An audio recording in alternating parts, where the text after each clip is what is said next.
लिखो जी।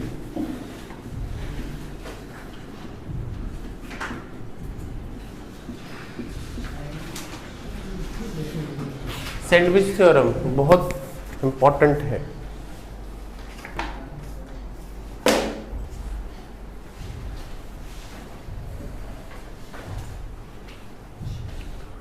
ठीक है ना। जैसे मान लीजिए आपके पास में कोई 3 ग्राफ ऐसे दे रखे, एक ग्राफ आपके पास में यूं है,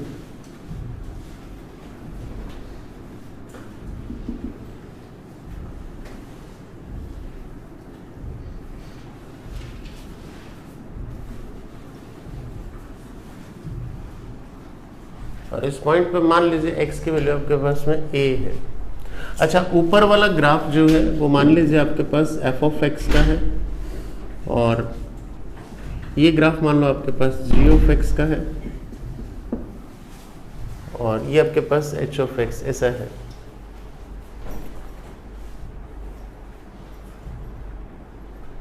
सही है। अच्छा, अब सबसे ऊपर ग्राफ किसका आ रहा है?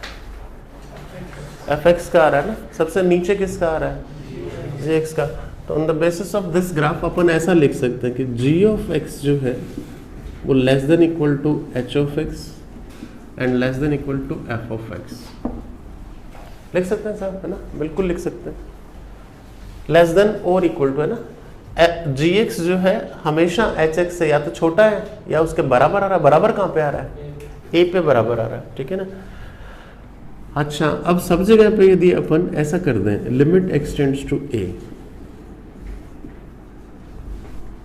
gx and then limit extends to a hx और limit extends to a f of x, ऐसा लिख दिया। ठीक है, देख लो बेटा, एक बार देख लो ना। और मान लो ये जो पार्ट है इसकी वैल्यू मान लीजिए आपके पास l आ रही है। ठीक है, और ये जो पार्ट है इसकी वैल्यू भी आपके पास में l आ रही है। सही है। तो अपने को ये मिल गया कि limit extends to h of x या तो l या l से बड़ा है और l या l से छोटा है। इसका मतलब ये कब कंफर्म होगा कि ये वैल्यू l के बराबर आ जाए। तो limit extends to a h of x, इसकी वैल्यू आपके पास l आ जाएगी। ठीक है। तो देयरफॉर ध्यान रखना, कुछ लिमिट्स आपके पास ऐसी आएंगी जो हमने जो अभी तक मेथड्स किए हैं उनमें से कोई मेथड नहीं लगेगा। अभी तक मैंने किसी क्वेश्चन में आपके ग्रेटेस्ट इंटीजर लगाया नहीं है, फ्रैक्शनल पार्ट लगाया नहीं है। तो कई बार ऐसी लिमिट्स आएंगे जहां पर पहले मेथड नहीं लग रहे, तो हम क्या करेंगे कि 2 फंक्शन ढूंढेंगे, एक उससे नीचे वाला, एक उससे ऊपर वाला, और दोनों पे यदि वैल्यू बराबर बराबर आ जाती है तो हम ये मान लेंगे कि इस लिमिट की वैल्यू भी अपने पास कितनी आ रही है? l आ रही है। नोट करो इसको फटाफट, एग्जाम्पल समझाते हैं।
ठीक है,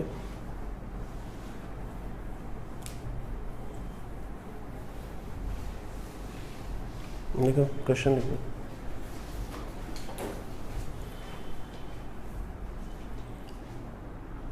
लिखो limit n tends to infinite, greatest integer of x plus greatest integer of 2x 3x and x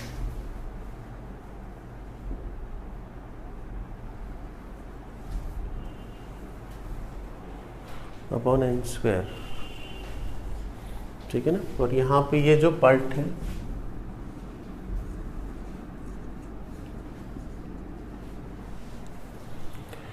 इसको ग्रेटेस्ट इंटीजर फंक्शन को रिप्रेजेंट कर रहा है।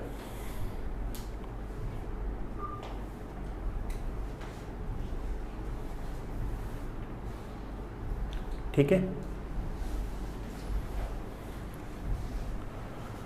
अच्छा, इसमें अपने पास पहले वाले मेथड नहीं लगेंगे, ठीक है ना, क्योंकि ग्रेटेस्ट इंटीजर इतने ग्रेटेस्ट इंटीजर में तो ना अपना डीएल लगे, है ना कोई 1⁻∞ जैसा है। तो हम क्या करते हैं, देखो ग्रेटेस्ट इंटीजर ऑफ एक्स समझना आराम से ना, इस मेथड को समझना है ना, उसके बाद तो मैं आपको ट्रिक बता दूंगा तो तुम रगड़ दोगे 1 मिनट में। ग्रेटेस्ट इंटीजर ऑफ एक्स है ना। अच्छा ऐसे लिखते हैं, इधर लिखते हैं, इन दोनों में से बड़ा क्या होता है? 2.1 का ग्रेटेस्ट इंटीजर कितना आता है? 2। तो ये 2.1 है, इसका ग्रेटेस्ट इंटीजर कितना है? 2। तो इन दोनों में से बड़ा क्या आएगा? x बड़ा आएगा। अच्छा, बराबर हो सकता है ना? कब हो सकता है? जब इंटीजर आ जाए। अच्छा, और ऑब्वियसली इससे ये बड़ा ही होगा। समझ गए बात को? इस साइन को कैसे पढ़ते हैं? लेस देन और इक्वल टू, दोनों में से कोई एक, है ना, दोनों तो एक साथ होते ही नहीं है। अच्छा, ये आ गया। अब देखना मैं धीरे धीरे ये वाला फंक्शन बना रहा हूं, ग्रेटेस्ट इंटीजर ऑफ एक्स। अच्छा, अब ऐसे ही अगला 2x है ना, 2x, इसके लिए क्या लिखेंगे साहब? 2x हमेशा कैसे छोटा होगा? ऐसा से 2x से छोटा होगा। और बड़ा किससे होगा? 2x माइनस 1 से। सिमिलरली 3x जो है less than equal to 3x, और इधर आपके पास कितना आ गया? 3x minus 1 and so on. Last वाला अपने को करना nx, तो nx minus 1 less than greatest integer of nx less than equal to nx। ये सब आ गया सर, ठीक है। देख लो एक बार, पूरा देख लो। अच्छा, जो क्वेश्चन आपको दे रखा है ना, उसमें आपको ये चाहिए, इन सबको ऐड कर रखा है, ठीक है ना। तो क्या करें, इन सबको ऐड कर देते हैं जितने भी हैं, तो इनको ऐड करें। हाँ भाई देख जी, लेफ्ट साइड में कितना आ जाएगा? x कॉमन आ जाएगा, है ना, और बाकी कितना है? 1 2 3 अप टू n, वो कितना होता है? n plus 1/2। अच्छा, फिर ये -1 -1 ये सब मिलके कितने हो गए? -n आ गया। फिर ये आ जाएगा greatest integer of x plus greatest integer of 2x and up to last कितना आ जाएगा? nx and then less than equal to, है ना। उधर वालों में से क्या कॉमन ले लिया? x कॉमन ले लिया, और बाकी कितना आ जाएगा? n प्लस 1/2, ठीक है। अच्छा, अगला स्टेप क्या होगा? अगला ये बना लिया हमने, ये वाला बना लिया। अब क्या करें? डिवाइड बाय n स्क्वायर, सही है। तो सबको n स्क्वायर से डिवाइड कर दें, तो x इसको n स्क्वायर से डिवाइड करें ना, एक n तो कट जाएगा, एक n से इसको डिवाइड कर दो, कितना आ जाएगा? 1 plus 1/n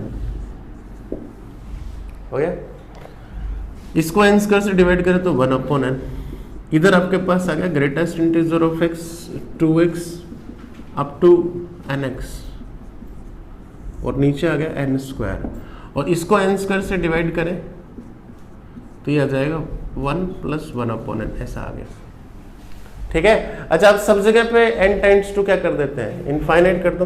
n tends to infinite कर दें, यहाँ भी n टेंड्स टू इनफाइनाइट कर दें, यहाँ भी n टेंड्स टू इनफाइनाइट कर दें, और यहाँ भी n टेंड्स टू इनफाइनाइट कर दें। कर दिया, ठीक है। तो ये वैल्यू, हाँ भाई, कितनी आ जाएगी? n की जगह इनफाइनाइट रख दें, ये 0 हो गया, ये 0, कितना बच गया? x/2। और ये अपने पास में क्वेश्चन बन गया ना, limit n tends to infinite, n tends to infinite, और greatest integer of x nx upon n square. ये आ गया, सही है। देयरफॉर आंसर आ गया, अपना आंसर है ना, कि ये जो वैल्यू है या तो इससे बड़ी है या इधर लेस देन इक्वल टू है। तो ओवरऑल इसका आंसर कितना आ गया? दोनों तरफ सेम आ गया ना, सेम, है ना। तो रिजल्ट कितना आ जाएगा आपका? x/2, ये आंसर। अब एक बार हाथ खड़े करना, कितने बच्चों को समझ आ गई बात? क्लियर? अब दूसरा तरीका, रुको रुको रुको रुको, अरे रुको रुको, इतना बड़ा नहीं करेंगे, ये मेथड ध्यान रखना। लिमिट में कभी भी आपके पास कोई अजीब सा क्वेश्चन आता तो आप ये मान के चलना, 2-3 ग्रेटेस्ट इंटीजर यदि दे दिए तो ये मान के चलो कि आपके पास सैंडविच थ्योरम ही है वो, ठीक है ना। अब सैंडविच को मैं खोल देता हूँ, है ना, ब्रेड ऊपर नीचे बीच में कुछ होता है सामान, है ना। यदि आपको ध्यान रखना, ये 99.99% केसेस में लग जाएगा। यदि किसी क्वेश्चन में 2 या 2 से ज्यादा ग्रेटेस्ट इंटीजर है, इवन 1 भी है, क्या 1 है, 2 है, 3 है, इतने ग्रेटेस्ट इंटीजर यदि है तो आप क्या करो, उन सारे ग्रेटेस्ट इंटीजर को भाड़ में जान दो। जितने ग्रेटेस्ट इंटीजर दिख रहे हैं उनको हटा दीजिए। तो कितना है ऐसा, देखो, limit n tends to infinite x + 2x + 3x up to nx, और नीचे कितना आ गया n², हटा दिए ग्रेटेस्ट इंटीजर। ट्रिक है ये, ठीक है। अच्छा, अब ऊपर वाले की वैल्यू कितनी आ जाएगी सर, n+1/2 × x, और नीचे कितना है n², n कट गया, ये n से डिवाइड कर दो, 1 + 1/n × x/2, n की जगह क्या रखा, इनफाइनाइट। आंसर क्या आ गया आपका, पल्ला पड़ गया, सही है। तो 2 या 2 से ज्यादा यदि ग्रेटेस्ट इंटीजर हो तो उस ग्रेटेस्ट इंटीजर को आप हटा दो, है ना। बाकी सब सरल काम है, नोट कर लो दोनों चीजें।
आंसर क्या है, अब मेथड से करता हूँ बेटा, पहले करके बैठे हैं ना। ग्रेटेस्ट इंटीजर हटा देंगे तो आंसर क्या आएगा आपका, b/a आएगा। अब इसे करो पूरा, इस मेथड से करके दिखाओ। शुरू यहां से होगा, ग्रेटेस्ट इंटीजर ऑफ b/x क्या होगा, <= b/x, और इधर कितना आएगा b/x।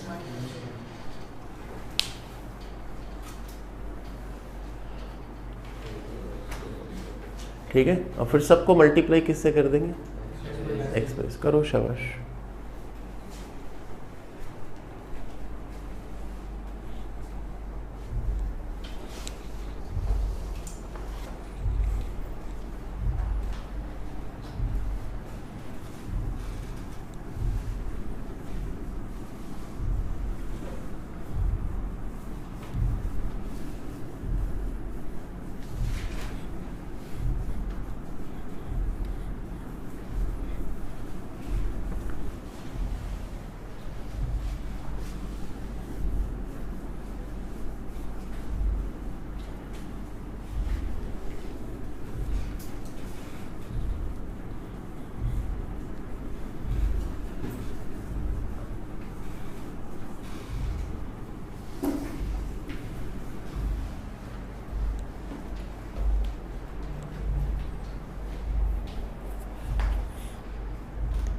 ठीक है, कर लिया। गम्मा, गम्मा ने कर लिया है, गम्मा ने। करो मानक, कर लिया। गम्मा ही तो, गम्मा पहला पहला अक्षर ले लिया ना यार। हाँ भाई, तो हो गया है ना, पहले ही आ गया था आंसर इसका। कितना आ गया था? ग्रेटेस्ट इंटीजर हमेशा नहीं हटाना है, ठीक है ना, क्योंकि अपने को ये दिख जाता है, ये आया, ठीक है, फिर उसको मल्टीप्लाई किससे करेंगे सर? x बाई ए से। तो इसको जब x बाई ए से मल्टीप्लाई किया,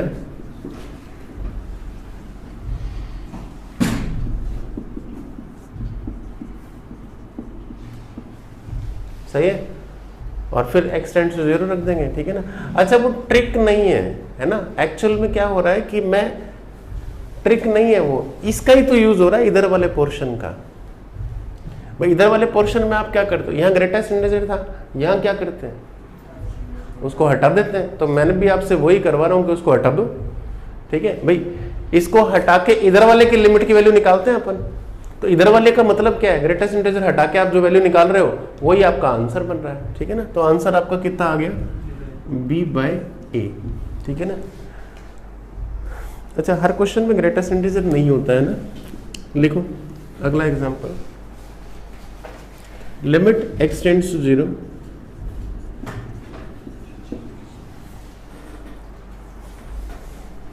x क्यूब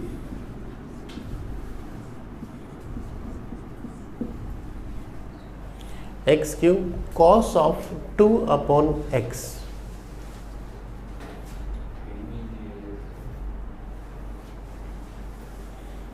सैंडविच थ्योरम का मतलब ये नहीं है कि आपको ग्रेटेस्ट इंटीजर मिलेगा। सैंडविच थ्योरम का मतलब तो सैंडविच थ्योरम ही थी।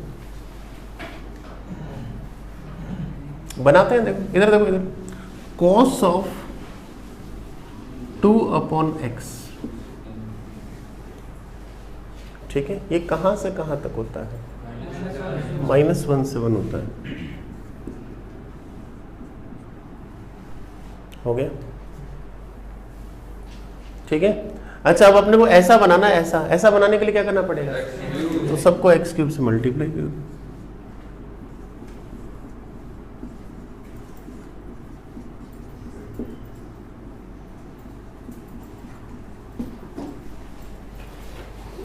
सही, आगे क्या कर देंगे? लिमिट x टेंड्स टू 0 कर दो। तो इधर भी x टेंड्स टू 0, इधर भी x टेंड्स टू 0 और इधर भी x टेंड्स टू 0। तो इधर भी 0 आएगा, इधर भी 0 आएगा, तो ये भी कितना आएगा आपका? 0 आएगा।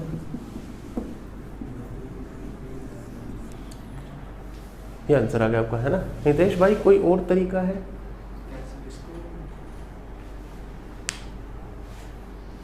मान लो अपन एक्सपेंशन लगाए, एक्सपेंशन, cos का एक्सपेंशन क्या होता है? x square by factorial 2 plus उससे भी मल्टीप्लाई, ठीक है। नहीं कर सकते, फंस जाओगे उसमें, ठीक है ना, क्योंकि देखो cos 2 बाई एक्स है, इसमें पहला टर्म कितना है? 1 इंटू एक्स क्यूब, ठीक है, एक्स क्यूब आ जाएगा, एक्स की जगह 0 रख देंगे। अगला क्या आएगा? 2 अपॉन एक्स का स्क्वायर अपॉन फैक्टोरियल 2, वो भी चल जाएगा, लेकिन अगला क्या आएगा? 2 अपॉन एक्स के बाद 4, तो नीचे एक्स बच जाएगा, गड़बड़ हो जाएगी, आंसर नहीं आएगा, ठीक है ना। तो सिंविच से आ जाएगा आपका आंसर, नोट कर लो उसको। हाँ जी, हाँ, इनफाइन तब भी गड़बड़ हो जाती है, तब शुरू में गड़बड़ हो जाती है, ठीक है ना। अगला लिखो जी, अगला limit x tends to infinite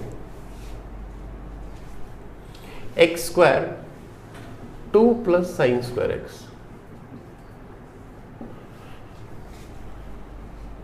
upon x plus 100।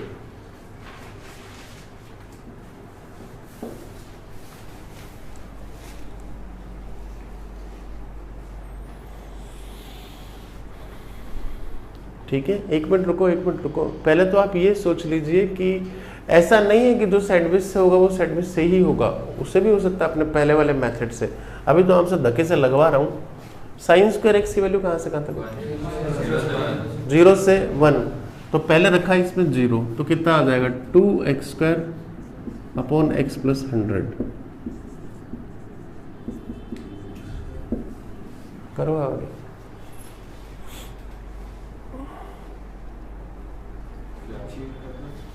बस करा तो अब आगे यहाँ कितना आ जाएगा, यहाँ पे यही आ जाएगा, है ना। और इधर कितना आ जाएगा, limit x tends to 0 infinite, और साइन स्क्वायर एक्स की मैक्सिमम वैल्यू कितनी होती है 1, तो ये आ गया आपका 3x square upon x plus 100।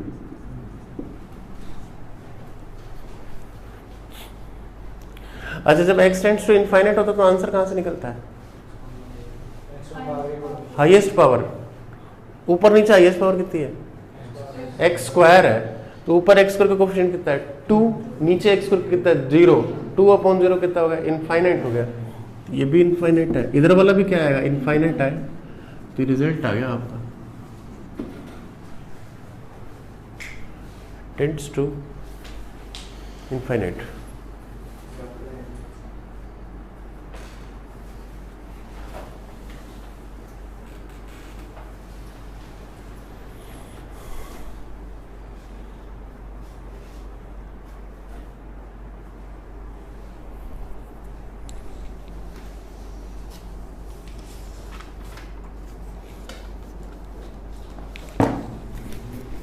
करो तुम अब एक दो IIT फाइटी में किए हुए क्वेश्चन करो। हितेश वैसे भी दिख रहा है कि लिमिट इनफाइनाइट की तरफ जाएगी, दिख ही रहा है ना।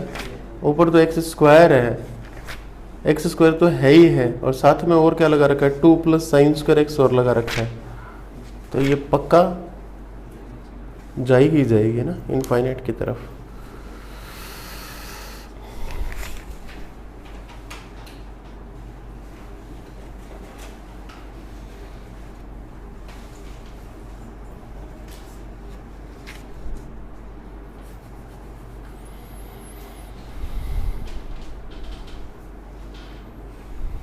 देखो 2018 मेंस का क्वेश्चन, इसका आंसर तुम किसी भी तरीके से दे देना। अब तो तुम में से जो जल्दी देता है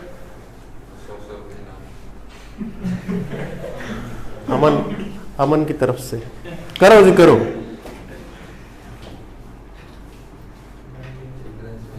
अरे यार तुम बातें मत करो, क्वेश्चन बुला देते हो। ये limit x tends to 0 plus x greatest integer of 1 upon x plus greatest integer of 2 upon x 15 upon x, और बस इसका तो मैंने तुम्हें सिखा ही दिया है, तुम सीधा निकलोगे बस, है ना। मैंने कहा था कि 2 या 2 से ज्यादा ग्रेटेस्ट इंटीजर, या तो अंबार लगा हुआ ग्रेटेस्ट इंटीजर का, निकाल दो।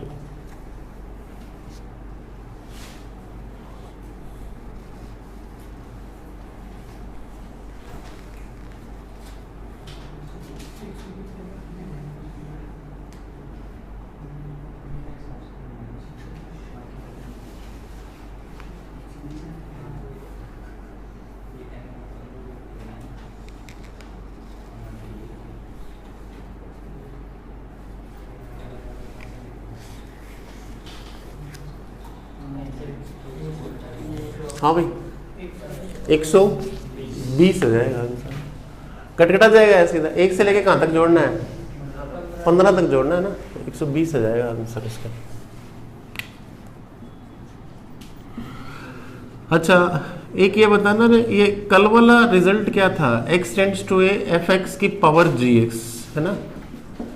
और यदि 1 की पावर इनफाइनाइट हो, इसका सॉल्यूशन कैसे लिखते हैं, क्या लिखते हैं, e की power, limit x tends to a f of x minus 1 into gx, ऐसा लिखते हैं। ठीक है, लिखो एक क्वेश्चन और लिखो। अरे बातें मत करो बेटा, बीच में आ रहे, लिखो।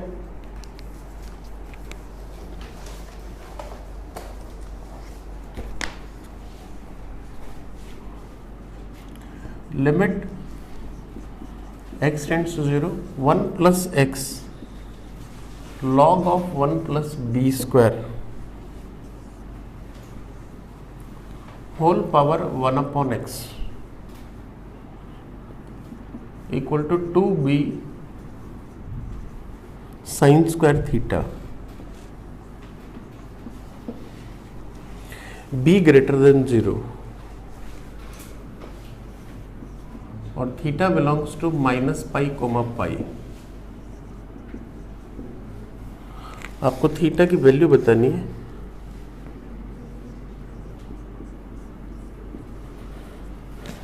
ये आपका 2011 एडवांस का क्वेश्चन है। लिमिट x टेंड्स टू 0, ऊपर पिछला क्वेश्चन था जिसका तूने आंसर बहुत जल्दी दे दिया है ना। करो, ये 1 की पावर इनफाइनाइट पे है।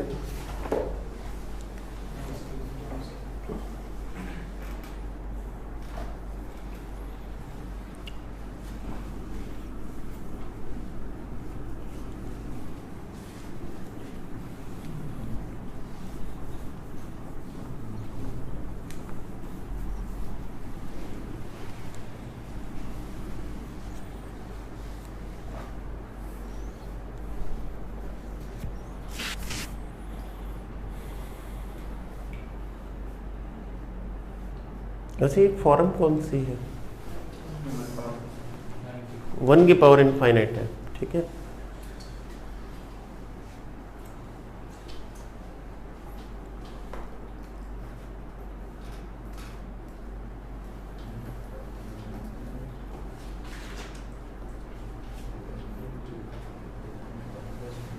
तो ये आया आपके पास, है ना।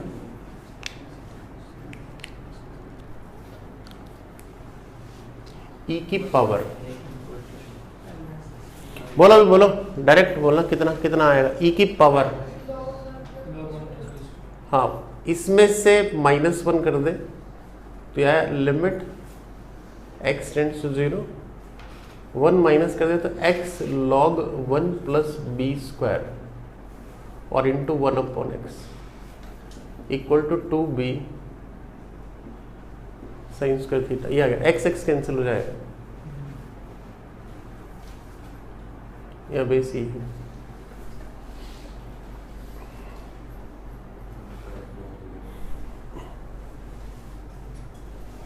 ठीक है,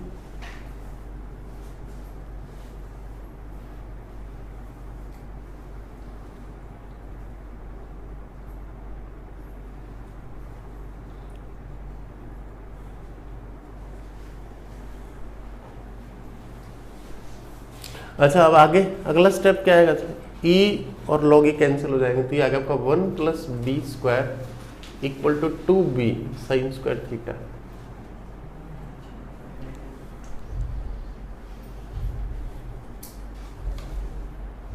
ठीक है, अच्छा इस b से इधर डिवाइड कर देते हैं। तो b से डिवाइड कर देते तो ये आ गया 1 upon b plus b equal to 2 sine square theta.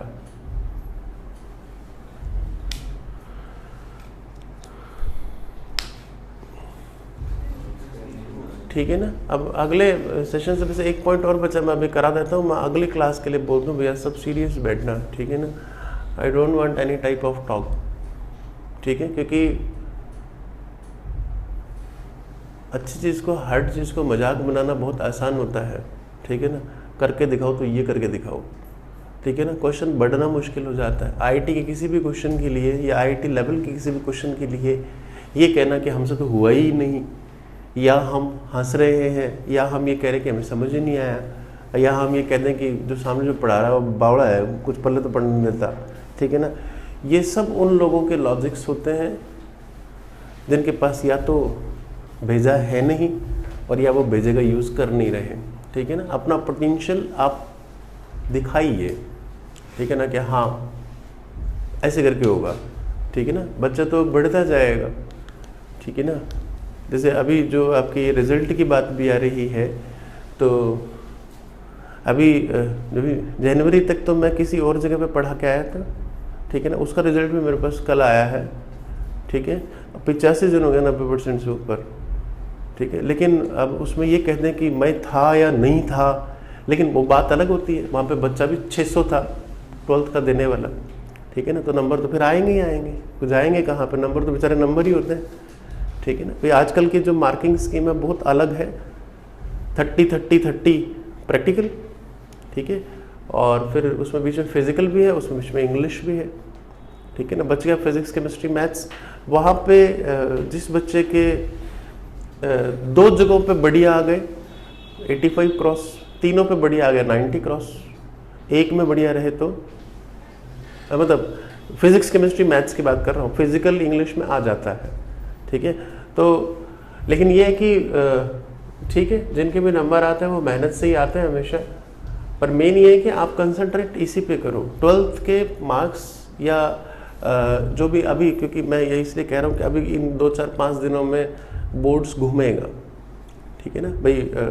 मैंने ऐसे ऐसे लोग देख लिए जिनके परसेंटेज 94, 95, 96, 97 बन रहे हैं, ठीक है ना। 97% वाले को मैं किसी को जानता हूँ, नाम नहीं बताऊंगा, लेकिन उसके 97 नंबर मेंस में नहीं बन रहे हैं, ठीक है। अब मुझे ये बताओ कि वो 97% कितने काम के हैं, है क्या काम के, ठीक है ना। और एक मैं ऐसे को भी जानता हूँ कि जिसके 80% है 12th में, ठीक है, और वो उधर लेकर के बैठा है 260 के करीबन, ठीक है। अब मुझे बताओ कि 80% का क्या रोल हुआ, ठीक है ना। लेकिन आपको अलग तरीके का बनना, आपको दोनों जगह पे है ना। एग्ज़ाम हमेशा एग्ज़ाम ही होते हैं, आपने जो भी एग्ज़ाम दिया, नियरेस्ट एग्ज़ाम आपका KVPY है नवंबर में, ठीक है। आप क्लियर कीजिए, आपकी ज़िंदगी फ्री हो जाएगी एजुकेशन के मामले में। बुढ़ापे तक यदि आप कोई भी डिग्री कर रहे होंगे, सारी फीसेज आपको वहाँ से मिलेगी। तो कुछ ऐसा करो, ठीक है ना, जहाँ पे ऐसा और कमाल ही है जी, है ना, कमाल नहीं अगला जले, ऐसा करो, ठीक है ना। ऐसा तो ठीक है, हमने किसी को बता ये हो गया, वो हो गया, ऐसे हो गया, वैसे। परसेंटाइल तो सबके ही आते हैं, ठीक है ना। तो बच्चे हैं, लेकिन आप यदि सीरियस हो जाएंगे तो क्या पता लगता है सारी सेलेक्ट हो जाओ। मैं ये ज्ञान इसलिए दे रहा हूँ क्योंकि इसमें आपको सीक्वेंस एंड सीरीज आनी चाहिए इस क्वेश्चन के अंदर। अब बताओ ये क्वेश्चन कहाँ घुमा के ले जा रहा है। देखो बी कैसा दे रखा है, पॉजिटिव है, किसी पॉजिटिव नंबर में उसका रेसिप्रोकल ऐड कर दें तो मिनिमम वैल्यू कितनी आती है, 2 आती है, 2 है ना। तो ये वाली जो चीज है वो हमेशा कैसी होगी, ग्रेटर देन इक्वल टू 2 आएगी, 2 या 2 से बड़ी आएगी ना। अच्छा इधर वाली जो वैल्यू है, इधर वाली वैल्यू ये कहां से कहां तक होगी सर, साइन स्क्वायर थीटा कहां से कहां तक होता है, 0 से 1। तो ये वैल्यू अपन ऐसा कह सकते हैं कि लेस देन इक्वल टू 2 आएगी। तो लेफ्ट साइड 2 या 2 से बड़ी होगी, राइट साइड 2 या 2 से छोटी होगी। इसका मतलब दोनों बराबर कब होंगे, जब ये वैल्यू कितनी हो, 2 हो और ये भी 2 हो। इसको 2 के इक्वल कर दे तो 2 sine square theta equal to कर दिया 2। तो यहां से sine square theta equal to आ गया आपका 1, तो therefore sine theta plus minus 1। तो थीटा की वैल्यू कितनी आ जाएगी आपकी, प्लस माइनस 90 आ जाएगी। नोट कर लो।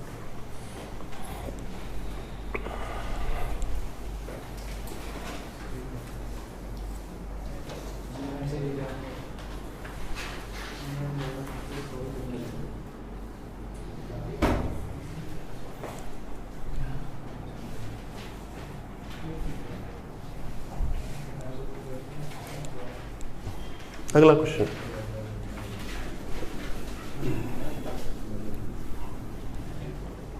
अब इसमें 2 मेथड और बचे हैं लिमिट्स में। एक इंटीग्रेशन से रिलेटेड है, एक लेबनिज थ्योरम है। इंटीग्रेशन वाला हम डेफिनेट इंटीग्रेशन में करेंगे, हमारे पास कई क्वेश्चन में आएंगे r/n 1/n वाले, वो मैं आपको बता दूंगा कि वो एक बार आपको छोड़ने हैं। लास्ट इसका ना लिखो,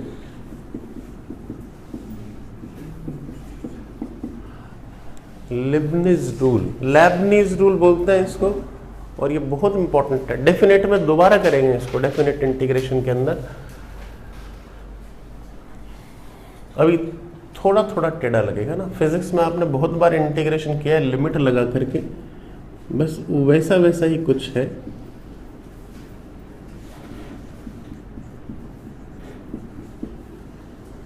इधर देखो जी, है ना, आपको एक इंटीग्रेशन दे रखा है fx dx और इसमें लिमिट जो है वो यहाँ से यहाँ तक है, फाई ऑफ एक्स से साई ऑफ एक्स। अब पहले तो मुझे बताओ फिजिक्स में कैसे करते हो इसका इंटीग्रेशन? इसका इंटीग्रेशन कर दोगे जो भी आएगा, फिर क्या करते हो, तो ऊपर वाली लिमिट रख देते हैं माइनस नीचे वाली, ऐसा ऐसा करते हो, ठीक है ना। अभी मेरे काम का ये है,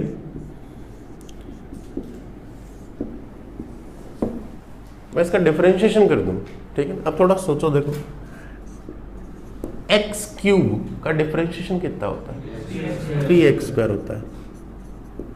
इसका डिफरेंशिएशन किया 3x² आया। अच्छा, x² का इंटीग्रेशन क्या होता है? तो इसका यदि मैं इंटीग्रेशन कर दूं, इसका इंटीग्रेशन कर दूं, x² का कितना आएगा? x³/3, तो 3 कट जाएगा, वापस क्या बन जाएगा? ये बन जाएगा, ठीक है ना। तो डिफरेंशिएशन और इंटीग्रेशन एक दूसरे की क्या रिवर्स प्रोसेस है। अब यहाँ पे अमन जी क्या हुआ, पहले क्या किया? इंटीग्रेशन, बाद में क्या किया? दोनों कट जाएंगे, याद करने के लिए कह रहा हूँ, कट जाएंगे, ठीक है ना। बस ये लिमिट इंटीग्रेशन कर दो, इंटीग्रेशन करने के बाद आप ये लिमिट रखते हो माइनस ये वाली लिमिट रख देते हो, ऐसे करते हो। तो क्या करो, ये और ये तो कट गए, बस आप लिमिट रखो, पहले ऊपर वाली लिमिट रखे ना, जहां जहां x है वहां क्या लिख देते हैं? तो लिखा f ऑफ, इधर लिख दिया Sai x into D of psi x, ठीक है, माइनस, अब जहां जहां x है वहां क्या लिख देंगे? फाई एक्स, तो f ऑफ फाई एक्स और d ऑफ फाई एक्स, ऐसा लिख दिया, ठीक है ना। इसको थोड़ा और आगे कर दे, तो f of psi x, psi x का डिफरेंशिएशन आ गया आपका साई डैश एक्स, और minus f of phi x, और फाई एक्स का डिफरेंशिएशन आपका आ जाएगा फाई डैश एक्स, है ना। नोट करो इसको एक बार। इसको मैंने कहा ना कि दोबारा हम डेफिनेट इंटीग्रेशन में और डिटेल में देख लेंगे। अभी जो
ठीक है, लिखो क्वेश्चन लिखो,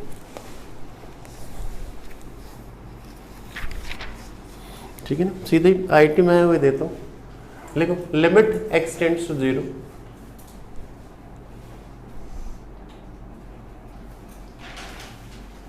जीरो से x² cos of t² dt,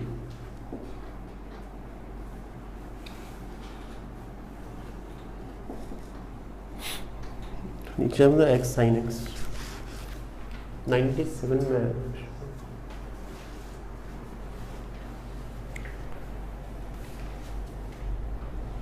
अच्छा, आप ये बताओ कि ये 0/0 फॉर्म है क्या? देखो 0 रखा x की जगह, तो नीचे कितना बन जाएगा? नीचे 0 बन गया है ना।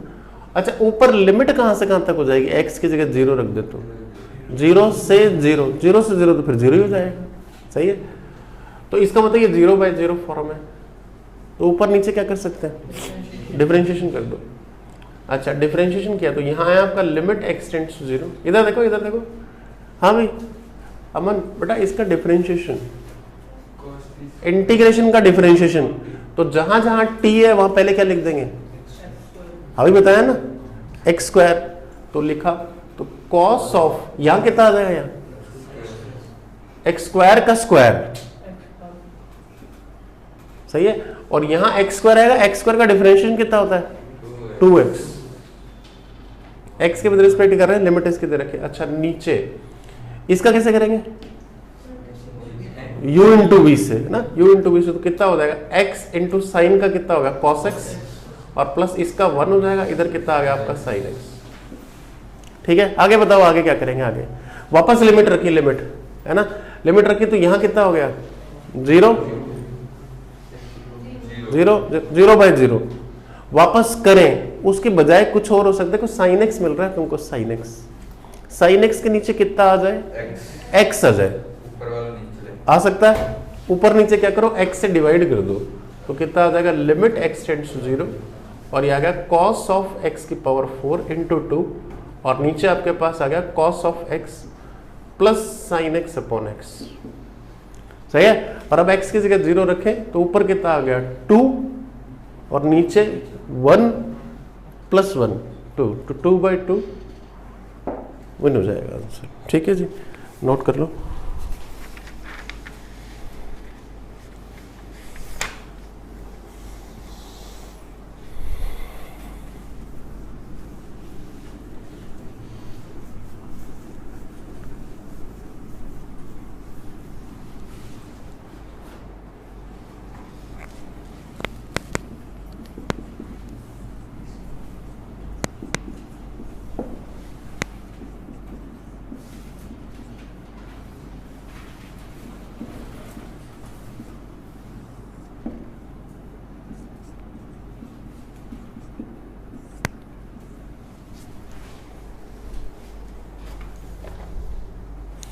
x minus 0 to x cos t square D T upon x cube minus 6x।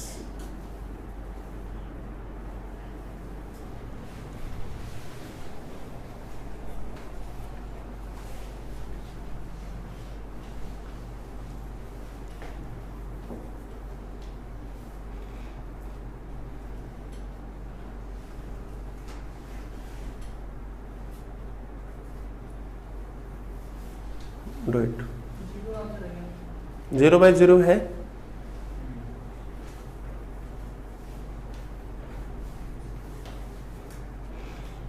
इसीलिए तेरे को घर से बाहर निकाला है। सही है,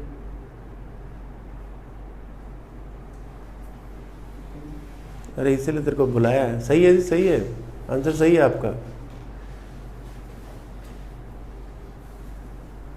सही है।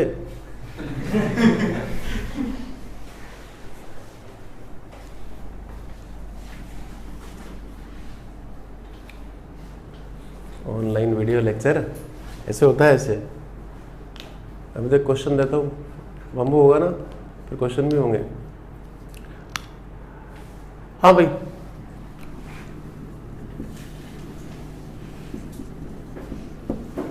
दीपेश एक बात बता दे, एक्स का डिफरेंशिएशन कितना होगा?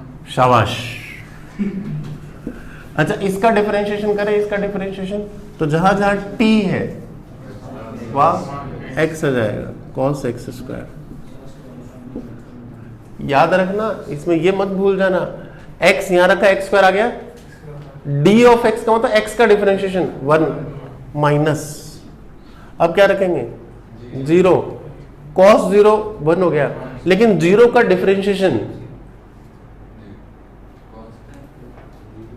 0 होता है तो कॉन्फिडेंस रखो ना, है ना। कांस्टेंट का डिफरेंशिएशन कितना है 0 आ जाएगा तो -0, समझ आएगी बात। ठीक है, अपॉन इसका तो कर दो यार 3x स्क्वायर माइनस एक्स, और अब x की जगह 0 रख दें तो ऊपर आ गया आपका 1 माइनस 1 और नीचे कितना है 0 माइनस 6, 0 आंसर आ जाएगा। ठीक है जी, एक ज्योमेट्रिकल लिमिट्स और होती हैं, वो प्रॉब्लम सेशन में मिल जाएंगे आपको। कॉन्ग्रेचुलेशंस। ठीक है, नेक्स्ट 3D।